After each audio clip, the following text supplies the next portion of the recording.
Y ahí ya estoy grabando.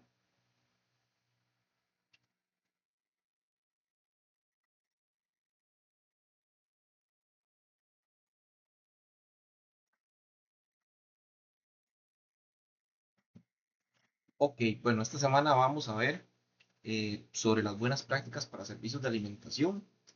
Estamos terminando ya el módulo uno, esta es la última semana.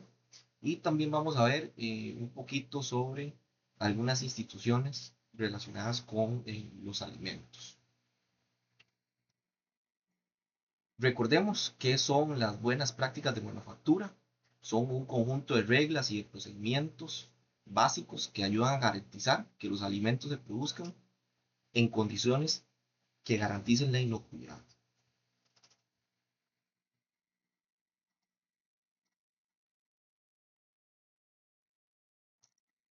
La situación nacional de la inocuidad de los alimentos, la industria alimentaria ocupa un sitio importante dentro de la economía nacional.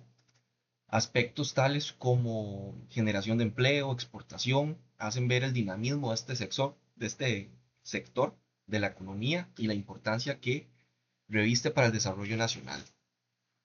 La industria alimentaria no solo es clave por los empleos directos en las plantas y los restaurantes, sino también por los empleos indirectos que generan en sectores como la agricultura, en transporte, en logística, en empaque. Por ejemplo, Costa Rica es exportador de productos como café, banano, piña, jugo de naranja concentrado, y para poder vender esos productos en mercados internacionales, ya sea de Europa o Estados Unidos, las empresas deben cumplir con estrictas normas de inocuidad. Y las buenas prácticas de manufactura son la base sobre la que se construye eh, una inocuidad en la planta.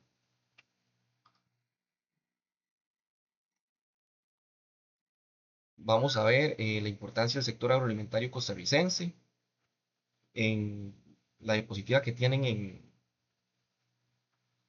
en el sitio web. Esta está un poquito desactualizada, esta la he actualizado yo. Y para el 2024, más o menos es un 8%, 8.4% de la participación de la economía. El sector agroalimentario representa un 34% de la participación en las exportaciones del país y genera, eh, la generación de empleo es aproximadamente un 11.5%. Como les decía, vamos a ver algunas instituciones relacionadas y la responsabilidad de estas instituciones.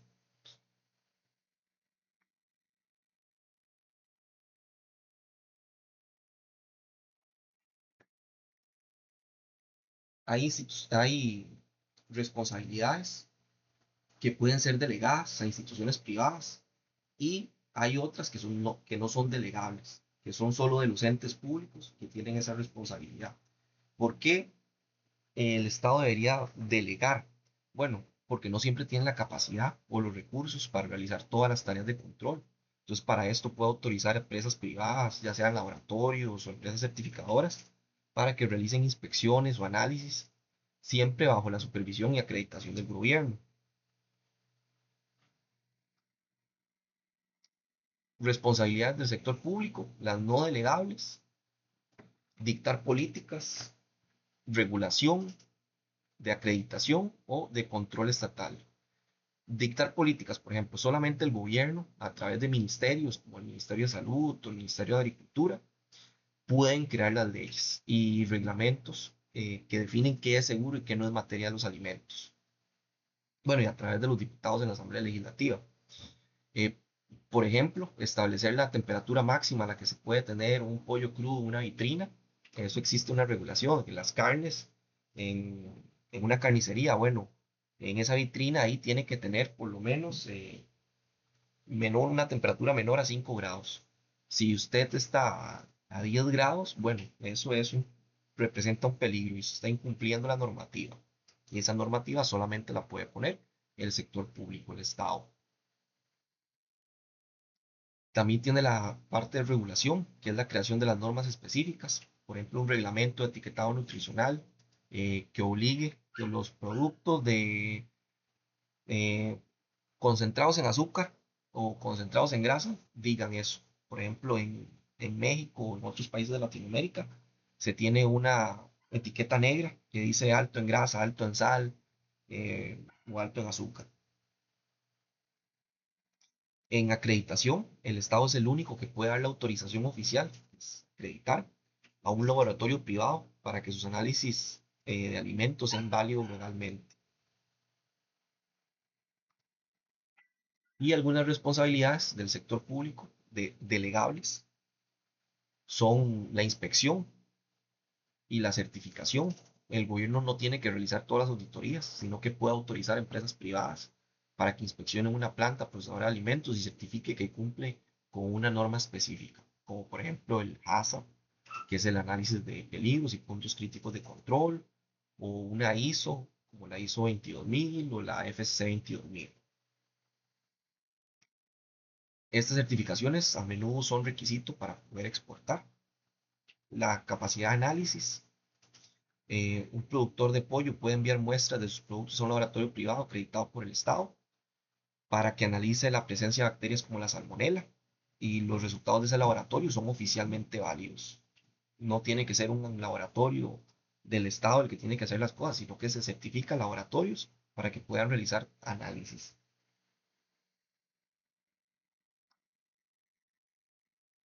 Delega también la capacitación. Hay distintas entidades privadas. ¿Ya? Aquí tenemos el ejemplo de IPEA, que es una institución privada que da capacitación eh, técnicos respecto a inocuidad de los alimentos. También instituciones estatales como el INAH, universidades públicas, universidades privadas, que pueden encargarse de dar esta capacitación.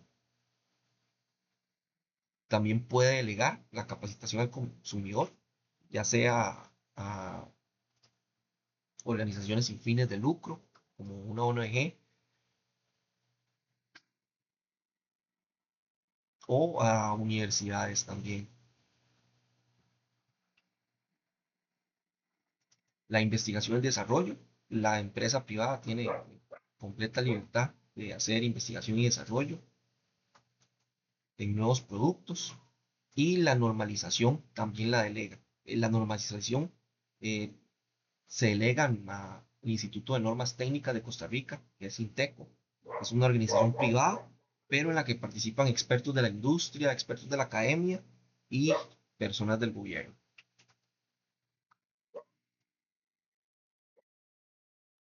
Vamos a ver algunas instituciones oficiales involucradas con la inocuidad de los alimentos.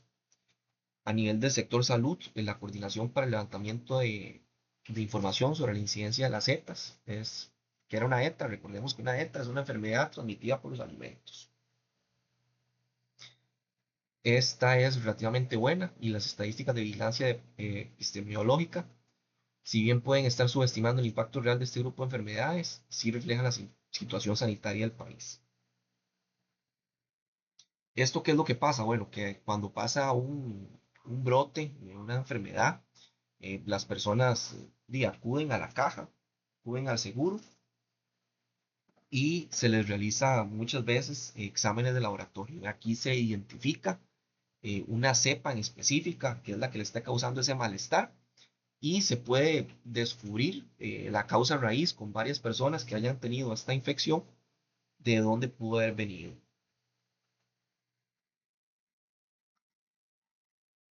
Está el Ministerio de Salud, que es la principal autoridad sanitaria de Costa Rica en lo que respecta a los alimentos procesados y también a los servicios de alimentación.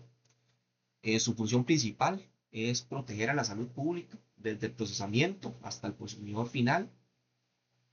Otorga los permisos sanitarios de funcionamiento a los restaurantes, a los supermercados, a las zonas, a las plantas procesadoras de alimentos, que sin este permiso no pueden operar legalmente. También realiza inspecciones sorpresa para verificar que los establecimientos cumplan con las normas de higiene. También administra el registro sanitario de todos los alimentos y bebidas procesadas que se venden en el país. Es un requisito que si nosotros estamos comercializando algún alimento procesado, cuente con un registro sanitario. Y también investiga los brotes de las enfermedades transmitidas por los alimentos para encontrar la fuente y para evitar que más personas. se enfermen. Se tiene el Ministerio de Agricultura y Ganadería, que el MAC se encarga de la inocuidad en la etapa de producción primaria, que es decir, como en la finca. Su trabajo es asegurar que los alimentos sean seguros desde su origen. Hay varias entidades que pertenecen al MAC o relacionadas. Está el Servicio Nacional de Seguridad Animal, el SENASA,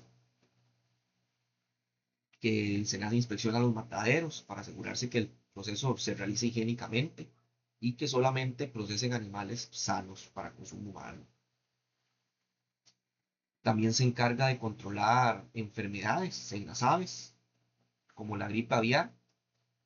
Por ejemplo, ahorita tienen levantada una alerta de que están observando comportamientos extraños en pelícanos que se acercan a las personas, se quedan en la playa, y esto es probablemente alguna enfermedad que está pasando. Entonces, si alguien observa esa situación, lo que tiene que hacer es llamar al 911 y reportarlo para que el personal del SENASA eh, se aproxime, puedan tomarle muestras a este animal.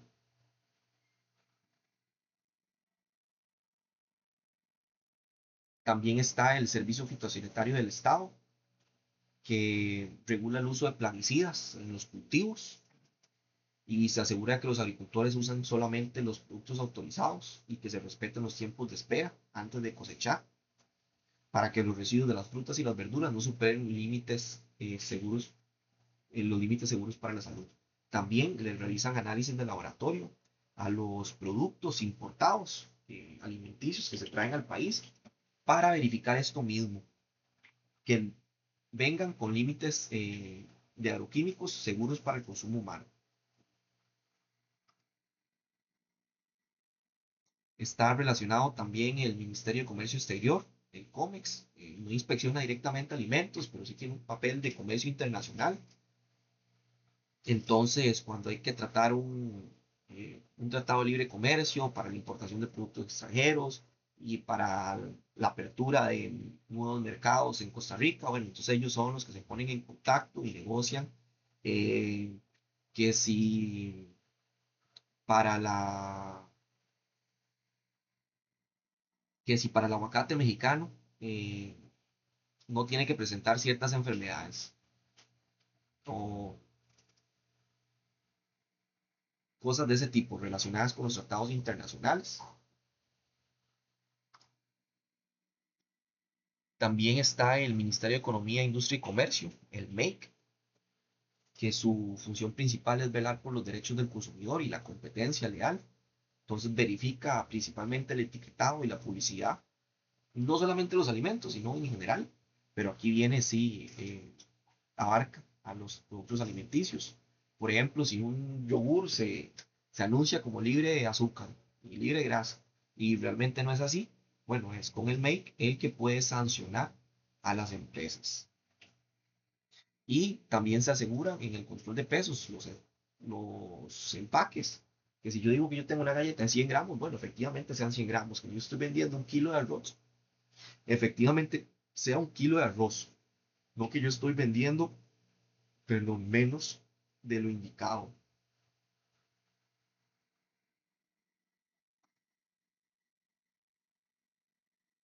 Está el Ministerio de Educación Pública, administra los programas de alimentación escolar que le garantizan la nutrición segura a cientos de miles de niños y jóvenes en el país. También tienen técnicos en programas de inocuidad. El sector agropecuario, aquí entra CNP, el PIMA, Incopesca. Por ejemplo, el CNP apoya a los productores agrícolas a través del programa de abastecimiento institucional, el programa PAI, porque le compra a los agricultores y a los agricultores nacionales y les vende a las instituciones públicas, como a los hospitales o las escuelas. Y en este proceso, el CNP se encarga de garantizar la calidad y inocuidad de estos productos que distribuye. El PIMA es el programa integral de mercadeo agropecuario, que el PIMA es el administrador del SENA, que el SENA es el mayor mercado mayorista del país. Entonces, el PIMA se asegura de que hayan condiciones higiénicas básicas en la infraestructura del mercado, así como el manejo de desechos, acceso a agua potable. Incopesca es la autoridad para productos del mar. Su función es clave para la prevención de riesgos específicos, como por ejemplo eventos de marea roja. Incopesca es la entidad que prohíbe la extracción y la comercialización de moluscos para que no hayan intoxicaciones masivas. Aquí en el sector de salud también está eh, el Instituto Costarricense de Investigación, Enseñanza en Nutrición y Salud, que es el brazo científico de investigación del Ministerio de Salud. Realiza análisis de alta complejidad y actúa como laboratorio de referencia para la confirmación de enfermedades y contaminantes. Está el sector de educación también, universidades públicas, CELINA, está el sector privado, la Cámara Nacional de Agricultura y Agroindustria, la Unión Nacional de Pequeños Agricultores, la Cámara Costarricense de la Industria Alimentaria, CAICA, está la Cámara Exportadora de Costa Rica, CAEXPO, está la Federación Nacional de Asociaciones de Consumidores de Costa Rica.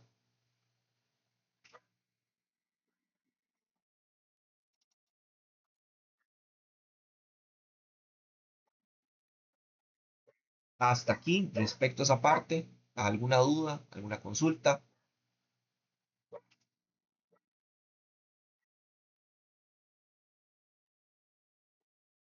Todo claro. Ok, excelente.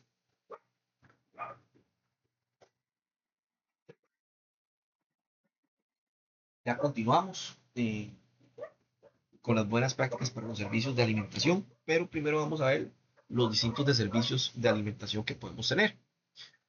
La alimentación tiene que estar acorde con las condiciones económicas, así como las necesidades fisiológicas de las personas, como la edad, el peso, el estilo de vida, el tipo de trabajo, el lugar donde se vive, las condiciones climáticas, los gustos, las preferencias, entre otros factores que responden a una alimentación equilibrada.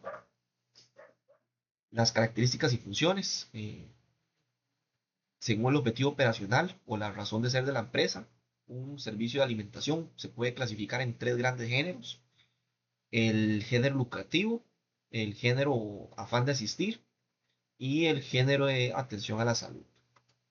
Por ejemplo, el género lucrativo se incluye todo tipo de servicios de alimentación comercial en los que el comensal paga y que el establecimiento se torna más lucrativo conforme aumenta la calidad, la atención por parte del personal especializado, la decoración y la sofisticación del lugar.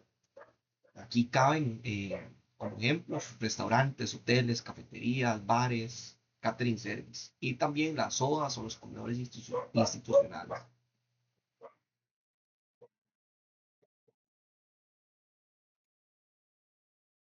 La clasificación del el género lucrativo se pueden tener en restaurantes clásicos y ocasionales, personalizados, eventuales y de comidas rápidas. Los clásicos y ocasionales se trata de aquellos de alta cocina que se diseñan y operan de acuerdo con tradiciones gastronómicas como la europea, asiáticas o gastronomía fusión, que combina distintos tipos de comidas, como por ejemplo la fusión eh, peruana-japonesa. Estos restaurantes se caracterizan por contar con clientes dispuestos a pagar altos precios por platos finos y dispone de más tiempo para deleitarse con los platos del menú. Es un, es todo un evento sensorial, no es solamente la comida, es cómo viene servida, cómo viene acompañada, el plato. Normalmente suelen haber chefs de renombre, es altamente elegante y profesional. Están los especializados, que aquí se incluyen restaurantes étnicos, como los que sirven comida italiana, china, japonesa, mexicana, alemana, tailandesa. También ahí entran en esta categoría de menús especializadas, como de carnes, de comida orgánica, de comida vegetariana, o hasta para patologías específicas, como panaderías para celíacos. En este caso, el menú gira alrededor de un tema central, el cual también es reflejado por el diseño, la decoración y los detalles especializados del establecimiento o del local. Están los eventuales, que son los de paso, también llamados los restaurantes familiares. Aquí el menú puede ser limitado o diversificado, pero los precios también son más moderados respecto a los anteriores. Están los restaurantes también de comidas rápidas, que son muy comunes en las sodas. Están diseñados para prestar un servicio eficiente y rápido y cuentan con mostrador de autoservicio. Tienen un menú característico a nivel mundial, por ejemplo, McDonald's, KFC, Pizza Hut, y precios que van desde moderados hasta altos o también bajos.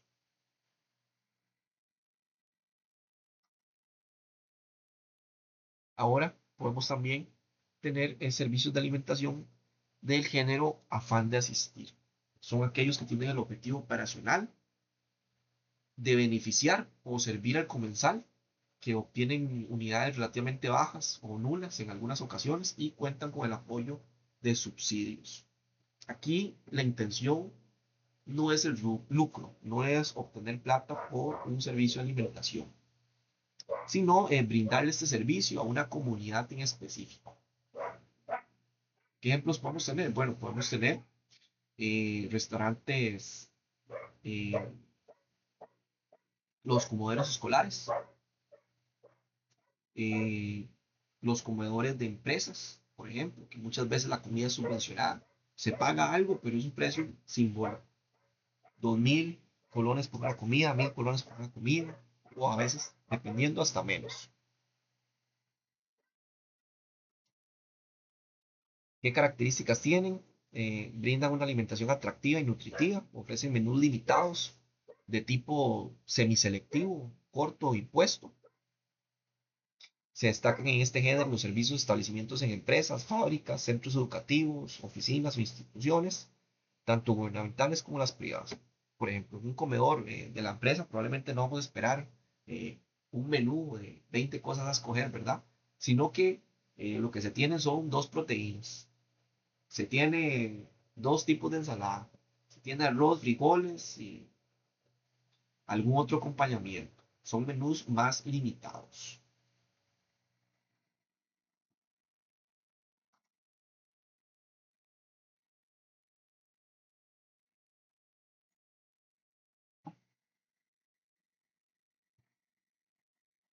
Vamos a ver el género atención de la salud, que se encarga de la alimentación de personas enfermas o en recuperación en diferentes centros asistenciales, como hospitales, hogares de ancianos, centros de rehabilitación, así como los establecimientos que cuenten con población cautiva, como cárceles u orfanatos.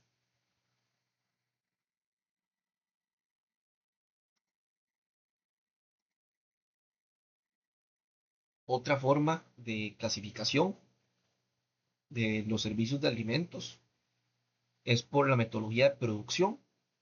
Pueden tener de producción convencional, semiconvencional, tipo comisariatos y alimentos preparados y ya listos para servir.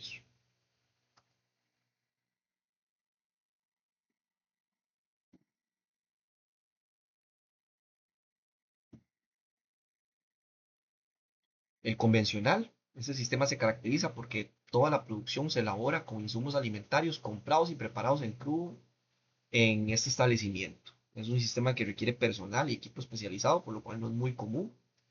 Este modelo es como la cocina tradicional, donde todo el proceso, desde los ingredientes crudos hasta el plato servido, ocurre en este lugar. Hacen las comidas desde cero. Si usted compra un sándwich, bueno, ese pan lo hicieron ahí, en ese lugar. La carne, no compraron ya carne lista, sino que ellos mismos hicieron los despieces de las partes.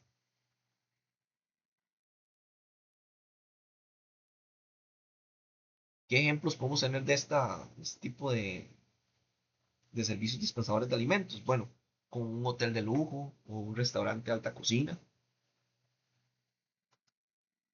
Podemos tener también ya el modelo semiconvencional, Este sistema se diferencia del convencional porque no cuenta con carnicería ni panadería, por lo que debe abastecerse de pan y de tipos de cortes de carnes ya listos para la cocción. Este es el más común. Mantiene el control sobre la cocción principal, pero optimiza costos y procesos comprando algunos productos ya procesados.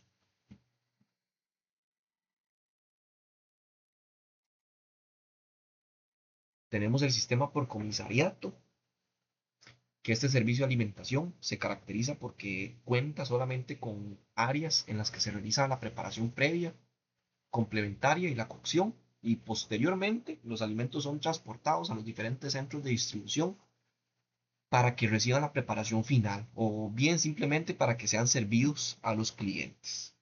Esos servicios son muy completos, cuentan con equipos especializados para el transporte, almacenamiento y mantenimiento a bajas o altas temperaturas, según el tipo de alimento. Si necesitamos transportar alguna ensalada, bueno, tiene que ser en frío. O si es algún producto ya cocinado, tiene que mantenerse caliente. Este modelo también se le conoce como cocina central y se basa en la eficiencia de la producción a gran escala. La comida no se prepara de donde se consume, sino que hay una cocina central que prepara y cocina los alimentos en grandes volúmenes y luego esos alimentos se transportan a diferentes puntos de venta, donde solamente se calientan, se ensamblan y se sirven. Un ejemplo de esto puede ser una empresa de catering service, eh, también de comida preparada, como la comida que ustedes compran bueno, que les dan en alguna aerolínea, que ya es una bandejita de comida preparada.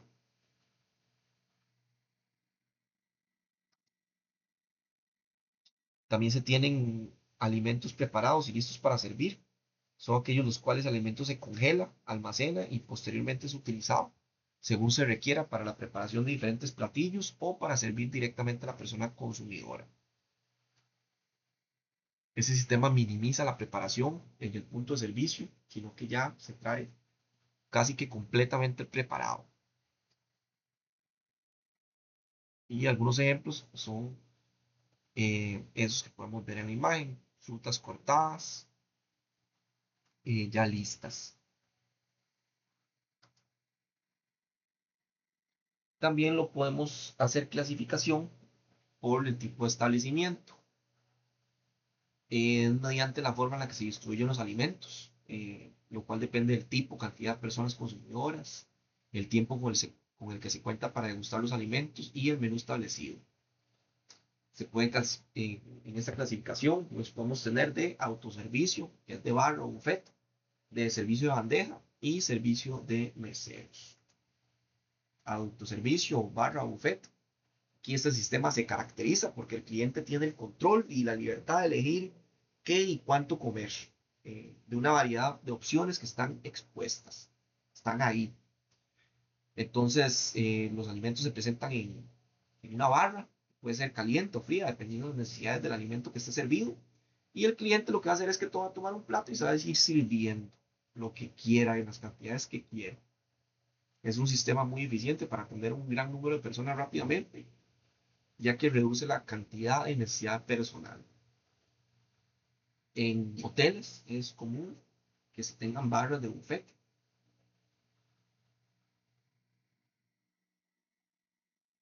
Por ejemplo, se puede tener un buffet del desayuno, donde hay frutas, hay panes, hay pinto, hay huevo listo, hay tocineta, hay hasta pancakes en una zona, y ahí la gente se sirve lo que quiere. Se tiene también por servicio de bandeja. Este método se basa en la estandarización y la eficiencia logística. La comida se proporciona y se monta en bandejas en el área de cocina y después se la entrega al consumidor.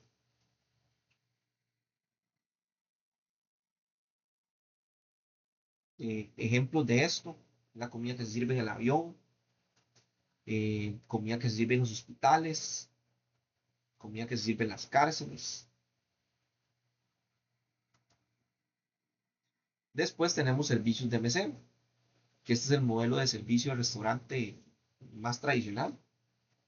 Viene un mesero, toma un pedido a la mesa, el mesero entrega los menús, las personas del menú le dicen a este mesero qué es lo que quiere y después él hace entrega de las comidas. Esto es cualquier restaurante a la carta, a las sodas también, son ejemplos de este servicio. Y ahora sí, pasamos a las buenas prácticas de manufactura de alimentos para los servicios de alimentación. Tenemos del diseño de los servicios de alimentación. La actividad de la preparación es necesario que fluya progresivamente desde la recepción de la materia prima al lugar de almacenamiento, preparación, elaboración, mantenimiento y servicio, sin volver hacia atrás ni llevar direcciones entrecruzadas. El objetivo es evitar que los alimentos sucios, los alimentos crudos, se crucen con los alimentos limpios y así se minimiza el riesgo de contaminación cruzada. ¿Qué puede pasar? Bueno, si el área de lavado de vegetales está a la par del área donde se le pone lustre a los postres. Bueno, si yo estoy lavando ahí a la par eh, algún vegetal y puede ser que este salpique en el postre está a la par. Bueno, y este postre ya no lleva ningún proceso de cocción y puede haberse contaminado. Entonces, esto es lo que se refiere con el diseño.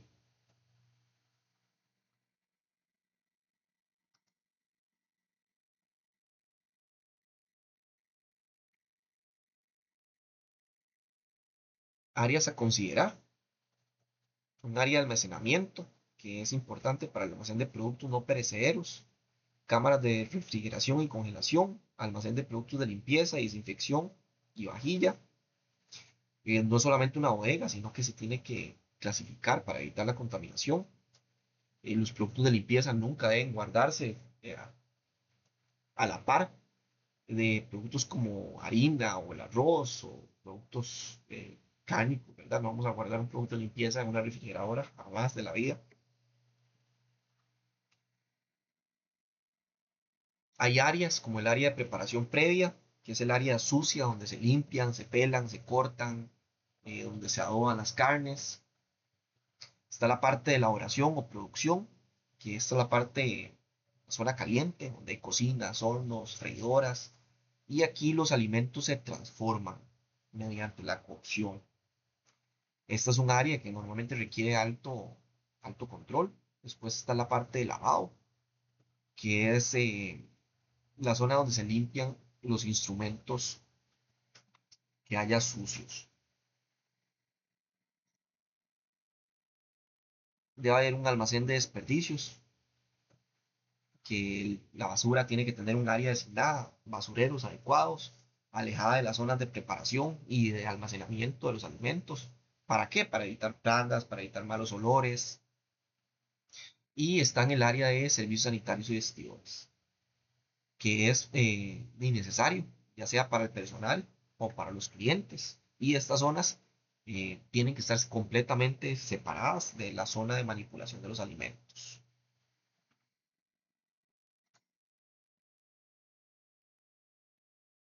Este es un ejemplo de un croquis. Podemos ver donde hay diferentes áreas, área de recepción de materia prima, área de almacenamiento, área de producción, parte donde se realiza la cocción, donde se realiza el enfriamiento, donde se realiza el empacado y el orden que lleva, que va de lo más sucio a lo más limpio. Hasta acá, ¿alguna consulta? ¿Alguna duda?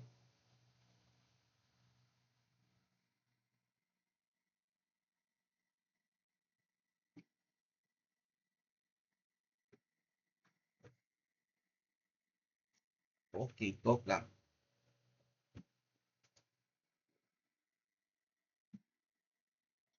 Inocuidad, calidad y seguridad alimentaria. Vamos a mencionar brevemente sus conceptos. La inocuidad. ¿Qué es la inocuidad? Hace referencia a la garantía de que los alimentos no causarán daño a la persona consumidora. cuando se preparen o consuman de acuerdo al uso que se destina. Esto es inocuidad. Es la garantía de que el alimento que le estamos dando al consumidor no le va a causar ningún daño. Eso sí, siempre y cuando lo consuma y lo prepare de la forma adecuada. Si, por ejemplo, yo estoy vendiendo un pollo, el pollo no es para que se coma crudo. El pollo es para que se cocine y después se consuma. Si alguien llega y se enferma por consumir pollo crudo, bueno, esa no es la forma de uso que está destinada.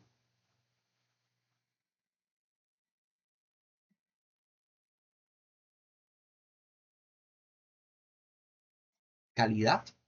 La calidad es todos los atributos que influyen o se valoran en un producto por parte de una persona consumidora. O también la calidad es los estándares, las especificaciones que nosotros nos pongamos o que le asignemos a un producto.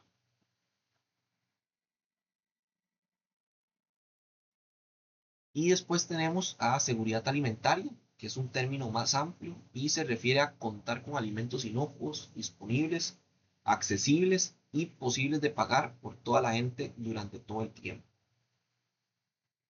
Es un concepto más amplio porque abarca nivel social, nivel económico y es que todas las personas tengan acceso a alimentos.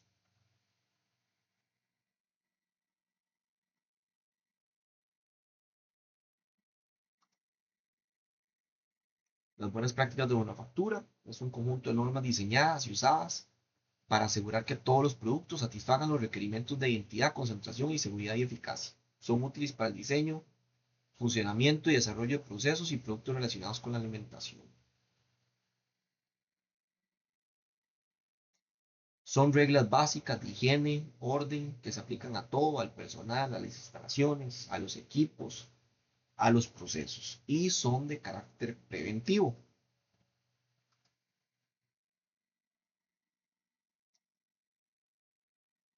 Controles en las áreas. Bueno, ¿qué es un control? Es una acción o una verificación específica que se realiza en alguna etapa para prevenir, eliminar o reducir un peligro.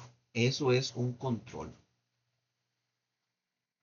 La elaboración de comidas puede ser considerada como un proceso de producción en la que los alimentos recorren un camino o etapas desde su recepción hasta la distribución, donde van siendo transformadas para lograr un producto de óptima calidad. Cada una de estas etapas requiere contar con diferentes controles que permitan asegurar la calidad y la inocuidad de los alimentos preparados con el fin de brindarles a las personas consumidoras alimentos seguros.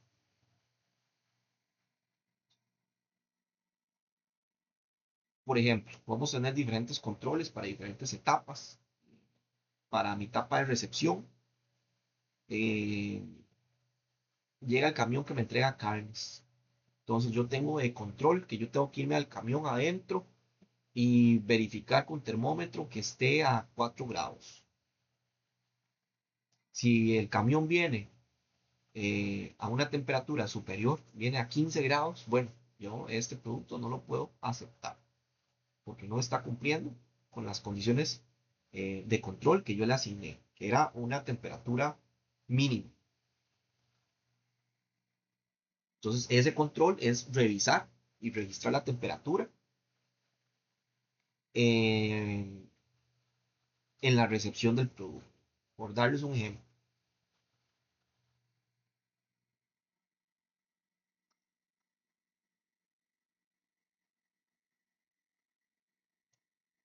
características de los equipos. Cada equipo cumple con una función específica en cada área, según sea el sistema de servicio de alimentación implementado o por implementar. En consecuencia, inciden directamente en la calidad y en el costo final del producto obtenido. El equipo no solamente es una herramienta, sino que es un factor que va a impactar directamente en la calidad y el costo del producto final.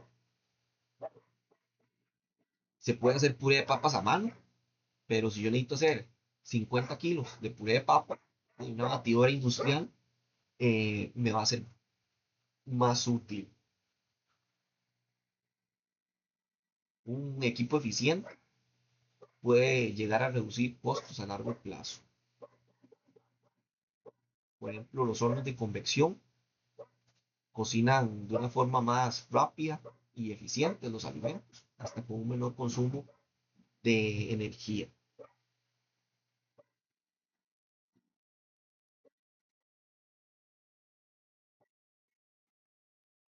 Y este es un diagrama de flujo, de una representación visual del proceso de producción de alimentos, que va desde la llegada de los materiales, los ingredientes, hasta el servicio al cliente.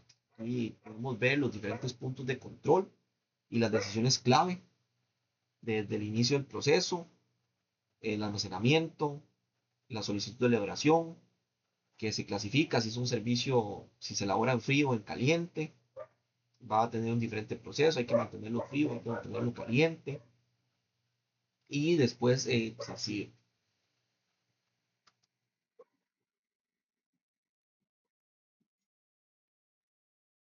Capacidad y cantidad de los equipos.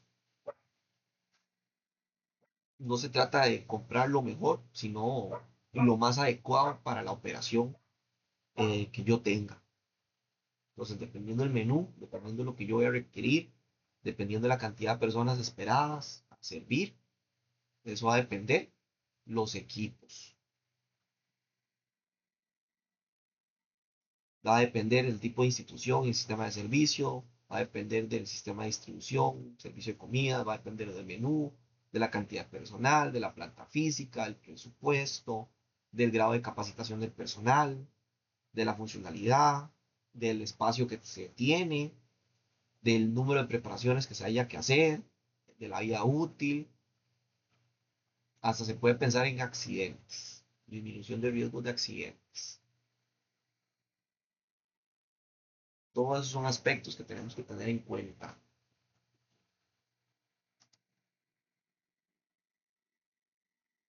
¿Qué características tiene que tener? Para que un equipo se considere seguro, implica que el mismo presenta resistencia al uso habitual, tiene bordes redondeados, es deseable que sea desarmable en caso de que se compongan de varias piezas y que tenga suficiente material aislante para evitar las quemaduras.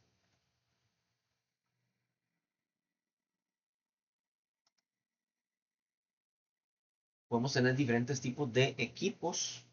Los equipos se han clasificado en mayor o menor de acuerdo con la función que realizan. Por lo tanto, se tienen en unidades de control, de conservación, de trabajo mecánico, de cocción, de distribución o de servicio. Y vamos a verlos cada uno de estos a detalle. De control. Bueno, de control. Los equipos de control sirven para la estandarización, para hacer las cosas siempre igual y también para la inocuidad. Ellos permiten que las recetas se repliquen de manera exacta y que cumplan con las normas de seguridad alimentaria. Por ejemplo, las básculas sirven para el control de costos y la consistencia. Si yo tengo que hacer porciones de carne, bueno, entonces yo corto que pese exactamente 200 gramos, siempre. Lo que sé con la balanza, no al ojo, que a veces puedo estar echando 100, a veces puedo estar echando 300. Eso va a garantizar que todos los clientes reciban la misma cantidad. Y así el restaurante también puede tener los costos de una forma más exacta. Están equipos como un reloj que sirve para controlar tiempos. Están equipos como un termómetro que son sumamente fundamentales para la inocuidad porque muchos procesos que realizamos, eh, el punto de control es alguna cocción o alguna pasteurización. Entonces, para esto hay que asegurarse de que sobrepase por lo menos los 75 grados Celsius para que así garanticemos que las bacterias fueron eliminadas, fueron inactivadas. Entonces, el termómetro es un equipo de control que es fundamental. Vamos a tener también equipos de conservación, como cámaras frías, congeladores, conservadores de helados, enfriadores de bebidas. Se pueden tener mesas calientes, baños María, se pueden tener tolvas, se pueden tener carros térmicos y otros recipientes térmicos. Por ejemplo, cuando se sirve la comida en un buffet, normalmente se coloca sobre una mesa caliente o un baño María que utiliza vapor de agua y así está calentando estas bandejas para que se mantenga a una temperatura de al menos 60 grados.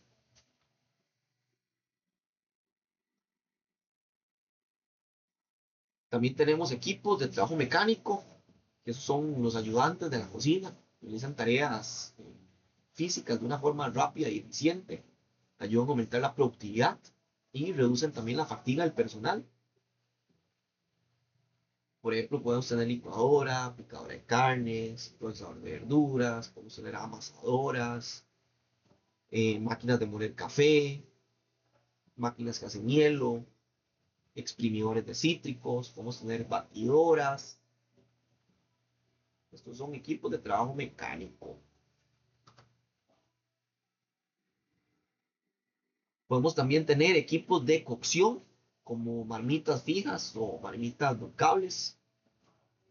Las marmitas son ollas industriales de gran capacidad. Pueden servir para hacer sopas, guisos, salsas, mermeladas. Se tienen hornos de convección. ¿Cuál es la diferencia entre un horno regular y un horno de convección?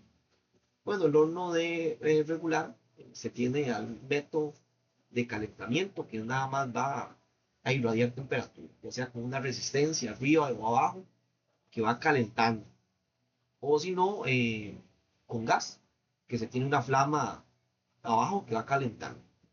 Un horno de convección cuenta con mecanismos para recircular el aire y que el aire caliente fluya por el alimento y le pegue directamente. De esta forma, realiza los procesos de cocción de una forma más rápida. Podemos tener hornos microondas. Un horno microondas lo que hace es, con ondas microondas, excitar las moléculas de agua.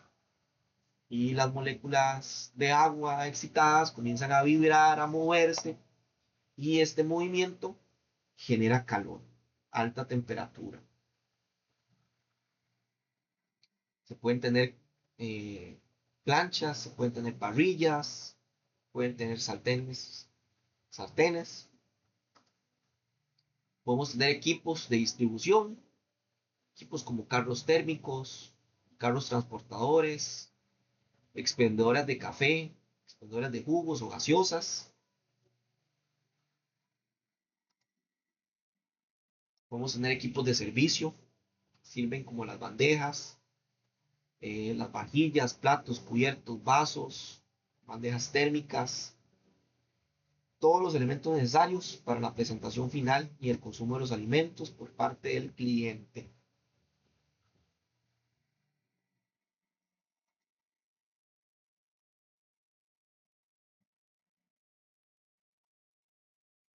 ¿Qué material debemos usar en los equipos? Bueno, los más comunes, los más recomendables son acero inoxidable, aluminio, porcelana, vidrio templado o plástico de alta densidad. Eso va a depender para la aplicación que requiramos dentro de la cocina. Por ejemplo, el acero inoxidable es de mucho rendimiento porque es resistente y buen transmisor de calor. Tiene la desventaja de que las ollas de este material se pega a la comida cuando está el fuego directo. Pero este material es uno de los preferidos y más utilizados en las cocinas profesionales. ¿Por qué? Porque es extremadamente resistente a los golpes, a la corrosión, a los cambios bruscos de temperatura, no es poroso, eso quiere decir que puede limpiarse fácilmente, no absorbe, va a facilitar la limpieza y la desinfección, además que es un buen conductor de calor.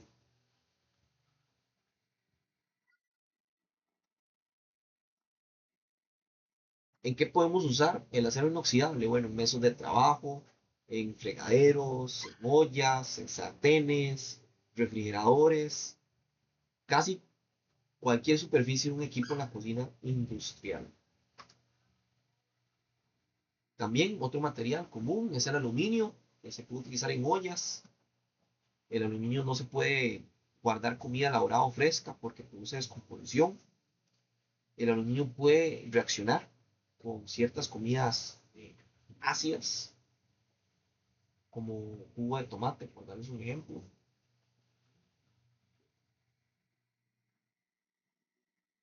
Eh,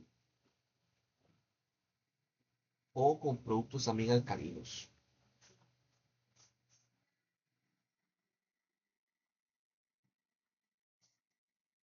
Tenemos la porcelana, porcelana, que es el material y uno de los más utilizados para las vajillas. ¿Por qué? Porque es elegante, eh, da mucha higiene, se puede limpiar fácilmente. La porcelana también retiene el calor. Se sirve comida en un plato de porcelana, ayuda a que retenga el calor.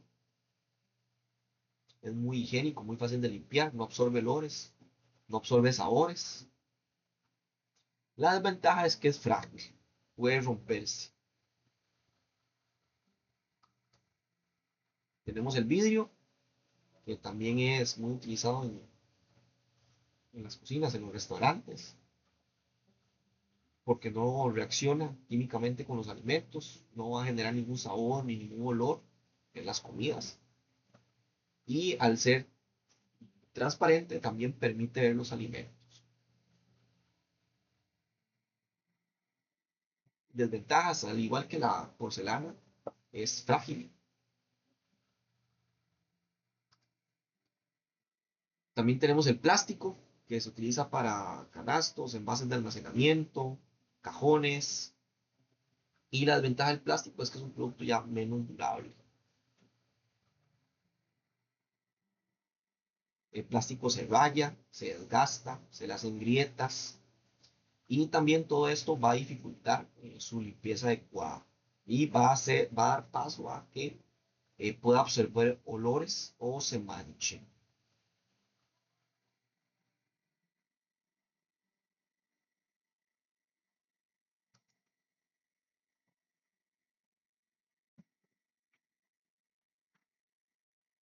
Para la recepción de los alimentos,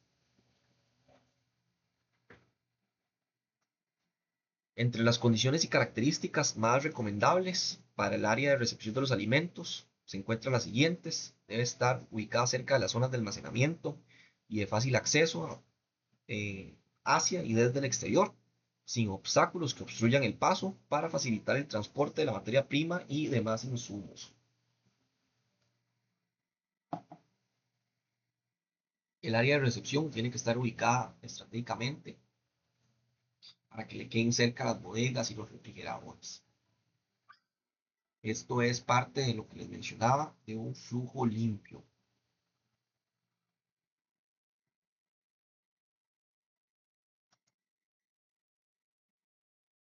Se comprueba que las empresas proveedoras dispongan de autorización sanitaria vigente. Bueno, eh, la materia prima recibida, los alimentos con los que nosotros después vamos a transformar y convertir en otra cosa, siempre tienen que tener una autorización sanitaria vigente. Es un requisito legal y fundamental.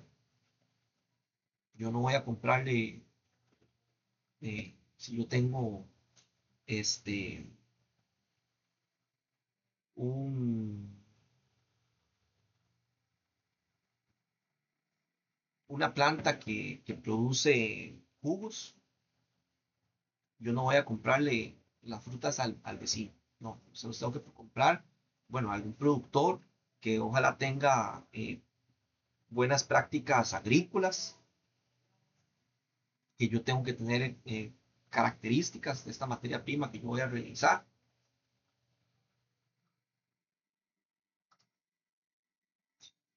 Es importante tener un listado de empresas proveedoras para los distintos productos que se compran. ¿Por qué es importante? Porque va a permitir tener un control sobre la calidad de los ingredientes, si surgiera un problema de calidad o de inocuidad, que si yo encuentro vegetales en mal estado, una carne mala, bueno, se va a saber exactamente a quién se le puede reclamar, a quién fue el proveedor de ese producto y se puede dar un seguimiento para ver si los problemas siguen. Pero si yo no tengo control de proveedores y yo hoy le compré a fulanito, mañana le compro a sultanito y mañana a menganito, no va a haber control, no va a haber trazabilidad.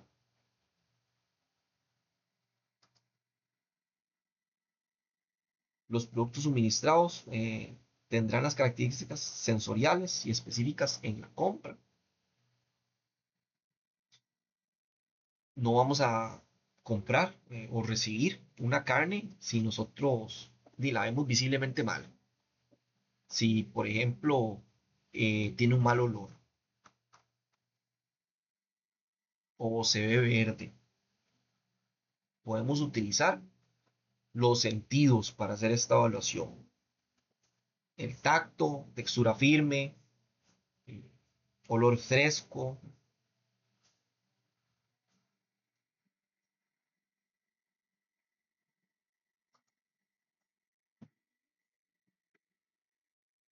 Los productos envasados tienen que estar etiquetados con la información completa del tipo de producto que se trae, qué ingredientes, la identificación de su origen, la fecha de caducidad, el lote y la temperatura de conservación.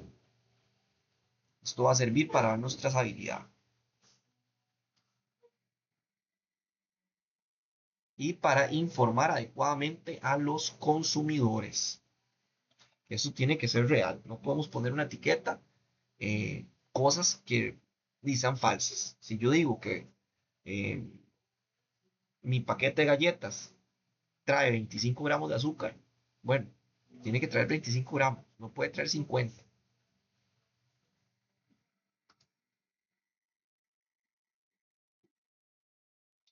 Hay que verificar que los vehículos que transporten los productos sean exclusivamente para alimentos, en caso de compartir el transporte con productos no alimenticios, que en ese traslado se realice por separado en el mismo vehículo.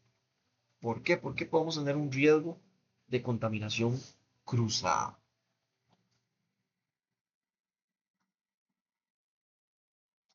Además, los alimentos estarán protegidos y estivados durante el transporte y los envases que los contienen en buen estado y sin roturas. La estiva se refiere a la correcta colocación y el apilamiento ordenado de la carga, ya dentro del vehículo. Y aquí viene y juega un papel muy importante en los empaques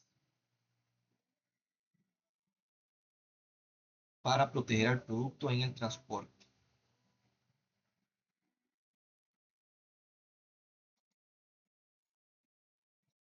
El vehículo deberá estar limpio, los productos colocados en bandejas y en ningún caso sobre el suelo del vehículo. La persona que realiza la descarga requiere llevar ropa limpia y realizará esta actividad en el menor tiempo posible. Si ustedes son proveedores de Walmart, de algún eh, producto de producción primaria,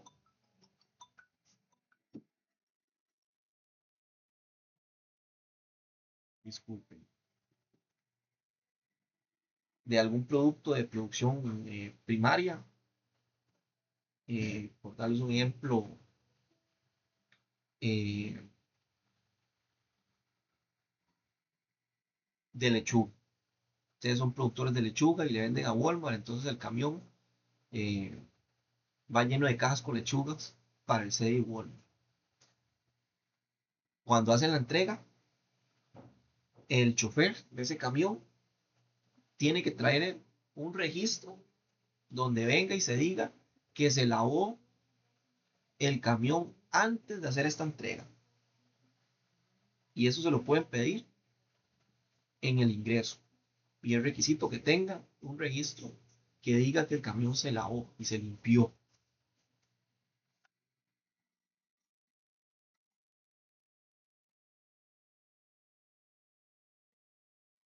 Además, durante el proceso de recepción se comprobarán las fechas de caducidad o de consumo preferente de los alimentos rechazando todo aquello que no cumpla con lo especificado en la solicitud de compra, incluso los mal etiquetados. Bueno, si yo compro eh,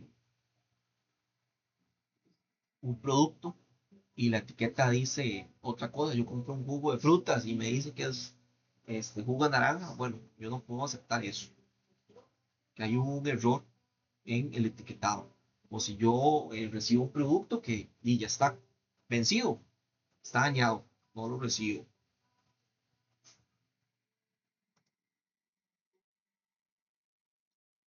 Podemos usar esta tabla como una herramienta práctica que va a traducir los conceptos eh, sensoriales en criterios más específicos y más medibles para la recepción de carnes. Por ejemplo, eh, acepto carnes de color rojo brillante, de res, de cordero rojo, de cerdo rosa pálido y la grasa tiene que ser blanca. Rechazo si la carne viene verdosa o viene de color café oscuro o viene descolorida o si la grasa viene amarilla. Textura tiene que venir firme, elástica, ligeramente húmeda. Se rechaza si viene viscosa. Olor, bueno, tiene que tener un olor ligero, un olor característico a la carne. Se rechaza si viene con mal olor. Temperatura, bueno, tiene que venir refrigerada a menos de 4 grados o si viene congelada a menos de 18 y que no vayan a haber signos de descongelación.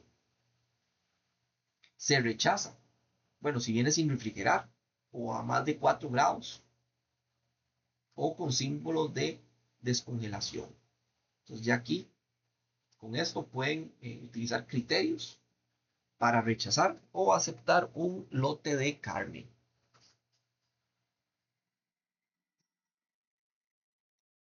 Almacenamiento, dependiendo de la naturaleza de los productos, la temperatura del almacenamiento se puede realizar a temperatura ambiente, ya sean harinas, vegetales, granos, cereales, o a una temperatura regulada, dependiendo si tienen que mantenerse en frío o en caliente.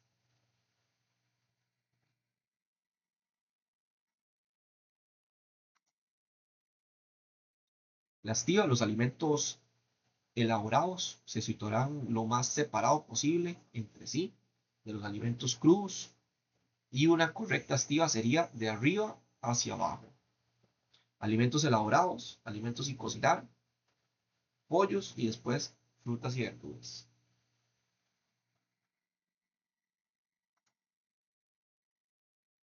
En este orden: frutas y verduras abajo, pollo crudo arriba, alimentos sin cocinar y arriba alimentos elaborados.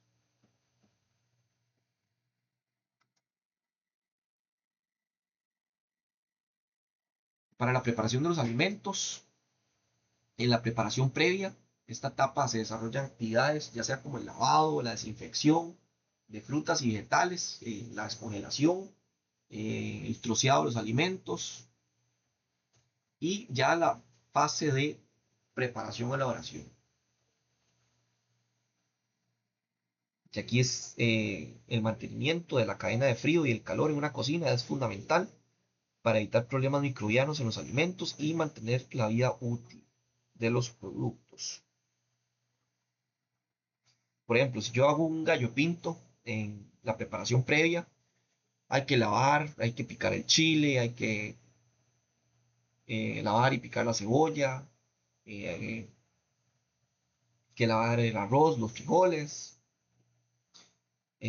Si se usa la misma tabla de picar donde antes se cortó el pollo, hay que lavarla, hay que desinfectarla.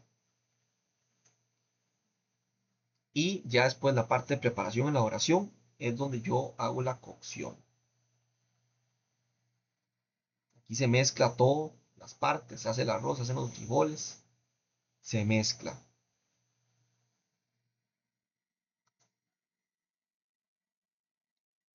Hay productos que se elaboran en frío. En esta etapa las manipulaciones del personal junto con la ausencia de tratamiento térmico hacen preciso el estricto cumplimiento de las normas de higiene y las buenas prácticas de manipulación, así como la adecuada limpieza y desinfección de equipos y utensilios. Esta etapa es de muy alto riesgo. ¿Por qué es de muy alto riesgo? Porque esos productos después no van a pasar por un proceso de cocción que se va a encargar de eliminar los microorganismos después, sino que se termina y se consume así.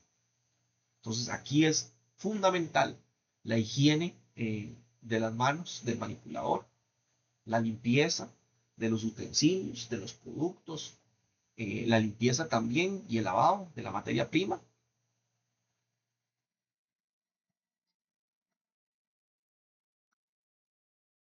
Y después tenemos la elaboración en caliente, que esta fase resulta crucial, pues mediante la cocción se destruyen las formas microbianas y vegetativas que pudieran persistir en el alimento, por lo que este deberá alcanzar una temperatura superior a 60 grados en todas sus partes durante el proceso de elaboración en caliente.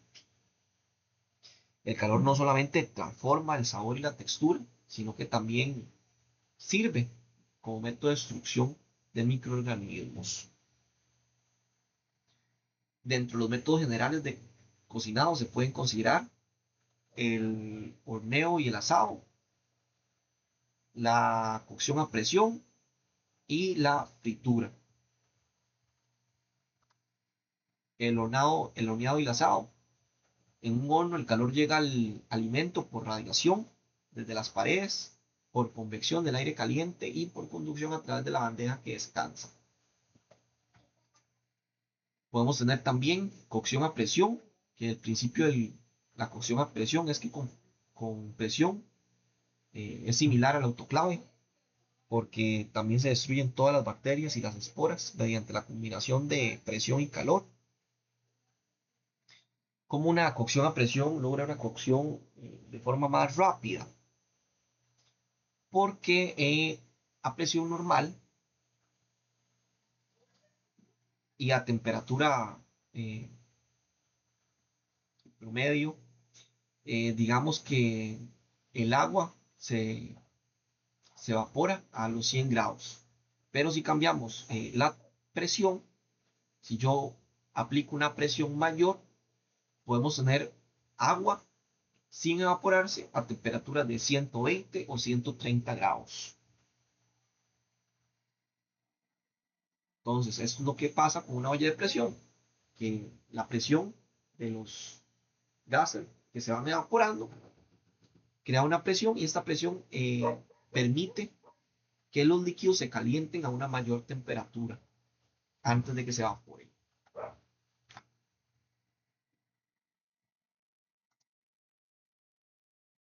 Para las frituras, la vida útil de los alimentos sometidos a una fritura va a depender esencialmente de su contenido de agua residual.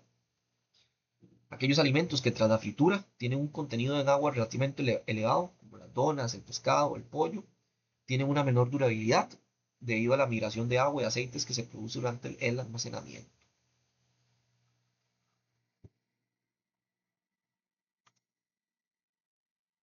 Podemos tener diferentes tipos de fritura. Para freír un determinado alimento, va a depender del tipo de alimento, de la temperatura del aceite, del sistema de fritura,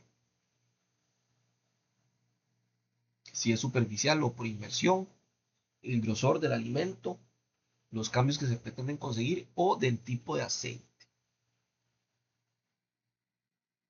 No es lo mismo freír un filete de pescado que un muslo de pollo grueso. Bueno, tienen eh, grosores diferentes. Entonces la temperatura no va a llegar a la misma velocidad al centro de estos dos productos.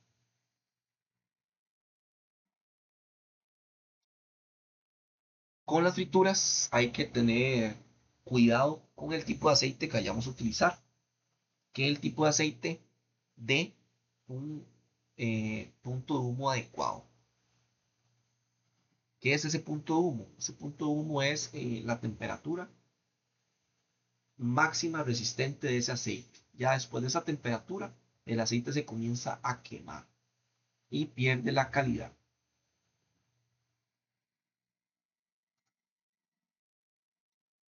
También tenemos el recalentamiento, que consiste en recalentar un alimento ya preparado.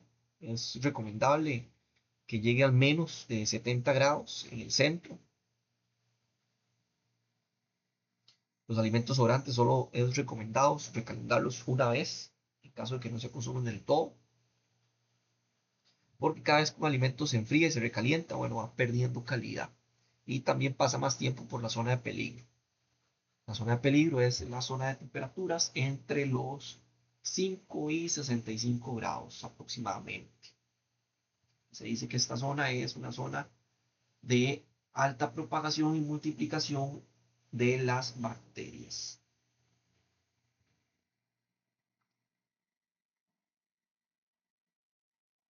Venta y servicio de los alimentos. El problema que se puede presentar en esta etapa es que los microorganismos se multipliquen debido a que la temperatura de las mesas o armarios calientes es demasiado baja. Por ello es indispensable mantener los alimentos cocinados siempre por encima de los 60 grados en cualquiera de los métodos utilizados, ya sean mesas, armarios calientes, en baño María, entre otros. O en el caso de mesas frías, que requieren temperaturas menores a 5 grados. La zona de peligro de los alimentos, es lo que les mencionaba, que los alimentos calientes tienen que mantenerse al menos a 65 grados y los alimentos fríos a menos de 5. Y se dice que la zona de peligro es toda esa zona intermedia, una zona de multiplicación de las bacterias. Las bacterias se pueden multiplicar, duplicar la cantidad que hay cada 20 minutos.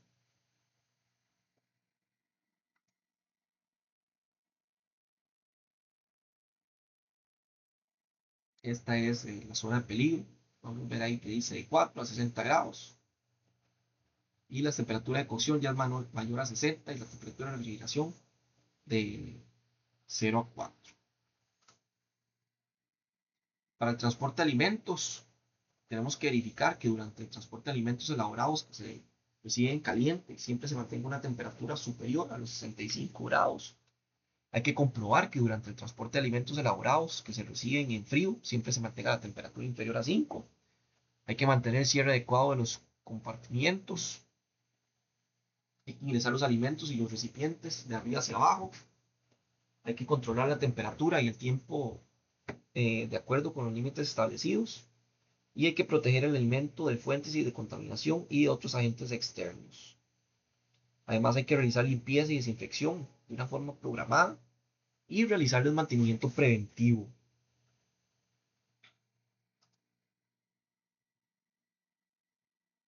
Criterios para la distribución y transporte de los alimentos.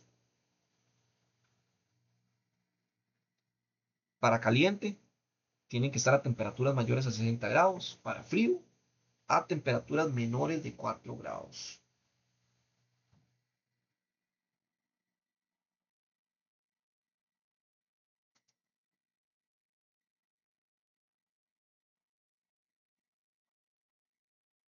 Aquí en esta imagen podemos ver la cadena de suministro de alimentos, desde un proveedor a un almacén, una fábrica, un despacho y después a una distribución hacia los puntos de venta que ahí los va a adquirir el cliente.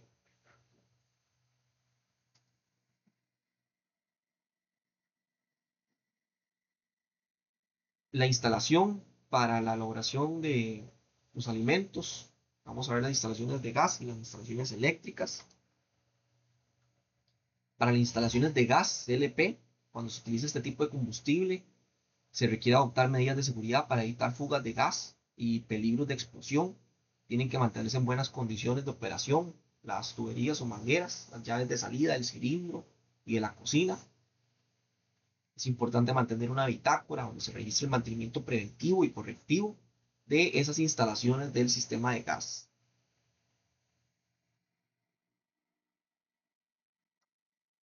Los cilindros o tanques de almacenamiento de gas se ubicarán en lugares ventilados y protegidos fuera del área de preparación de alimentos.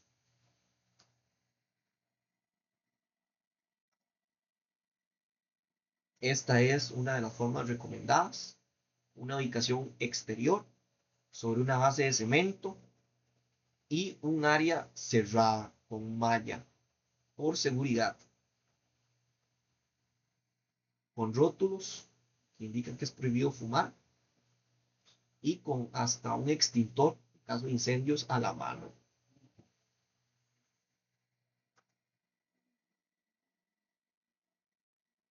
Y tenemos que para las instalaciones eléctricas de una cocina van a estar expuestas a condiciones adversas.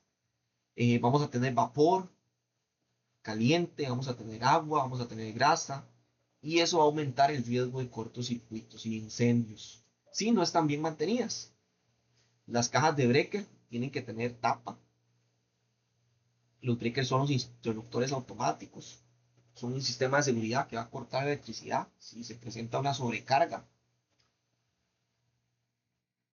Y la tapa es fundamental para proteger los circuitos del vapor y de la grasa que hay en la cocina. El cableado es fundamental, que esté entubado. Todo el cableado eléctrico tiene que estar contenido en un tubo o un conducto. ¿Esto para qué? Para proteger los cables de daños físicos, como algún golpe, de la corrosión, o por algún producto de limpieza, o del calor, o algún otro incidente que vaya a pelar un cable y presente un riesgo de electrocutación. Los enchufes y los interruptores tienen que estar firmemente colocados a la pared. No tienen que estar porque flojos, estar colgando mal puestos. Porque si no, eso va a presentar un peligro.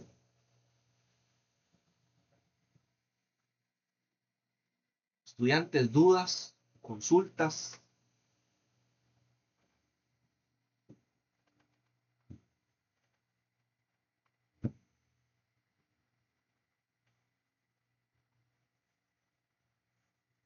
¿Todo claro?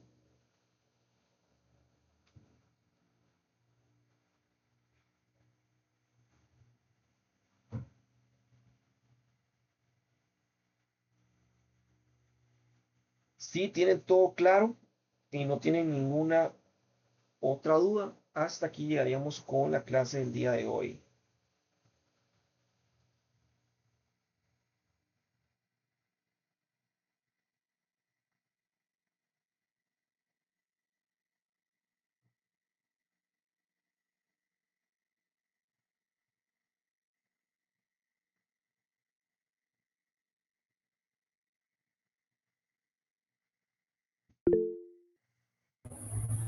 Muchas gracias.